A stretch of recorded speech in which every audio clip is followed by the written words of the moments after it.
Clarence ಹೈಸ್ಕೂಲ್ನಲ್ಲಿ viral flu ಸೋಂಕು ವಿಚಾರಕ್ಕೆ ಸಂಬಂಧಪಟ್ಟಂತೆ ಇಬ್ಬರು ಶಿಕ್ಷಕರಲ್ಲಿ ಸೋಂಕು ದೃಢವಾಗಿದೆ.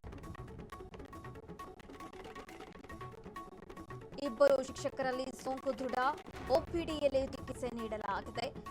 ಶಾಲೆಯಲ್ಲಿ ಆರೋಗ್ಯ ಅಧಿಕಾರಿಗಳಿಂದ ಜಾಗೃತಿ ಕಾರ್ಯಕ್ರಮ ಕೂಡ ಹಮ್ಮಿಕೊಂಡಿರುವಂತದ್ದು.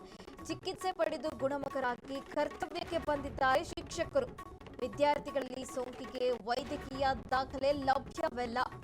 ಪರಿಶೀಲನೆಗೆ ಮುನ್ನ ಮಾಧ್ಯಮಗಳಿಗೆ ಮಾಹಿತಿ ನೀಡಲಾಗಿತ್ತು ಅಂತ ತಿಳಿದು ಬರ್ತಾ ಇದೆ. ಮಾಹಿತಿ ಹಂಚಿಕೆ ಆರೋಪದ ಹಿನ್ನೆಲೆ ಶಾಲೆಗೂ ಕೂಡ ನೋಟಿಸ್ ನೀಡಲಾಗಿದೆ.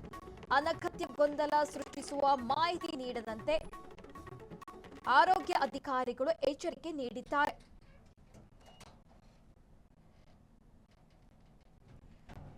ಕ್ಲಾರೆನ್ಸ್ ಹೈಸ್ಕೂಲ್ನಲ್ಲಿ ವೈರಲ್ ಫ್ಲೂ ಸೋಂಕು ವಿಚಾರಕ್ಕೆ ಸಂಬಂಧಪಟ್ಟಂತೆ ಇಬ್ಬರು ಶಿಕ್ಷಕರಲ್ಲಿ ಸೋಂಕು ದೃಢ ಆಗಿತ್ತು. ಅವರಿಗೆ ಚಿಕಿತ್ಸೆ ಕೂಡ ನೀಡಲಾಗ್ತಾ ಇತ್ತು. ಸದ್ಯ ಈ ಕುರಿತು ಶಾಲೆಯಲ್ಲಿ ಆರೋಗ್ಯ ಅಧಿಕಾರಿಗಳಿಂದ ಜಾಗೃತಿ ಕಾರ್ಯಕ್ರಮ ಕೂಡ ಹಮ್ಮಿಕೊಳ್ಳಲಾಗಿತ್ತು. ವಿದ್ಯಾರ್ಥಿಗಳು, ಶಿಕ್ಷಕರು, ಪೋಷಕರಿಗೆ ಫ್ಲೂ ಕುರಿತು ಅರಿವು ನೀಡಲಾಗಿದೆ.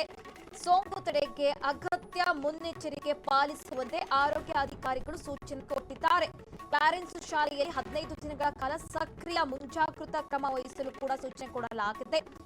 ಎಸ್ಒಬಿ ಪ್ರಕಾರ ಸೋಂಕು ನಿಯಂತ್ರಣ ಕ್ರಮ ಕೈಗೊಂಡ ಬಿಎನ್ಎಸ್ಎಸ್ ವದಂತಿ ಹಾಗೆ ಪರಿಶೀಲಿಸದ ಸೂತಿಗೆ ಕಿವಿ ಕೊಡದಂತೆ ಕೂಡ ಇಲ್ಲಿ ಮನವಿ ಮಾಡಲಾಗಿದೆ.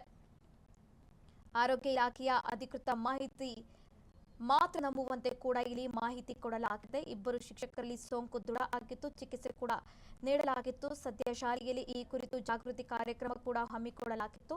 ಈ ಸಂದರ್ಭದಲ್ಲಿ ಚಿಕಿತ್ಸೆ ಪಡೆದು ಗುಣಮುಖರಾಗಿ ಕರ್ತವ್ಯಕ್ಕೂ ಕೂಡ ಇಲ್ಲಿ ಶಿಕ್ಷಕರು ಹಾಜರಾಗಿರುವಂತದ್ದು. ಹಾಗೆ ಯಾವುದೇ ಈ ವಿಚಾರವಾಗಿ ಯಾವುದೇ ದೃಢ ಇಲ್ಲದೆ ಮಾಹಿತಿ ರವಾನೆ ಮಾಡಬಾರದು ಅಂತ ಕೂಡ ಸೂಚನೆ ನೀಡಲಾಗಿದೆ.